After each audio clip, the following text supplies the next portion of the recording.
Lots of nice story. Yes. அதெல்லாம் okay, இதெல்லாம் குப்பைஸ். சொல்லுமா புனிமாம்மா. எஸ்மா. மாயாம்மா சொல்லுமா.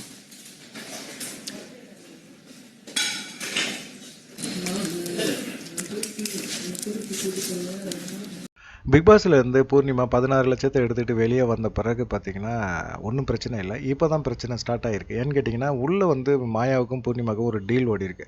16 லட்சத்தை யார் வேணாலும் எடுக்கலாம், மாயா வேணாலும் நான் வேணாலும் எடுத்துகிட்டு வெளியே போகிறேன், நீ இருந்து கேம் விளாடு அப்படின்னு சொல்லும்போது பூர்ணிமா வந்து இல்லை இல்லை நான் எடுத்துகிட்டு வெளியே போகிறேன் அப்படின்னு சொன்னாங்க. அப்போ ஒரு டீல் போட்டிருக்காங்க, ஆளுக்கு 50-50. இனி யார் பணம் எடுத்துகிட்டு போனாலும் ஆளுக்கு பாதி காசு கொடுத்துடணும் அப்படிங்கிற மாதிரி தான் எண்ணம் பேசியிருக்காங்க. பேசிட்டு அப்போ வந்து பூர்ணிமா சொல்லும்போது கூட நீ டைட்டில் அடிச்சுட்டு வா, பணத்தோட வா அப்படிங்கிற மாதிரிலாம் சொல்லியிருந்தாங்க. ஏன்னா இந்த 16 லட்சத்தில் நீ 8 லட்ச ரூபா கேட்கக்கூடாது அப்படிங்கிற மாதிரி தான் அவங்களுடைய எண்ணமாக இருந்துச்சு. ஆனால் மாயா டைட்டில் அடிக்க முடியல, 3வது இடம் தான், எந்த விதமான பரிசுமே கிடையல, சில கப்புகளை மட்டும் கொடுத்துட்டு அனுப்பிச்சி விட்டாங்க.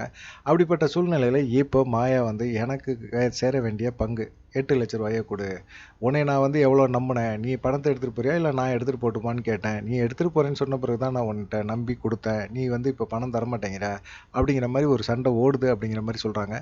பூர்ணிமா கண்டிப்பாக கொடுக்க மாட்டாங்க.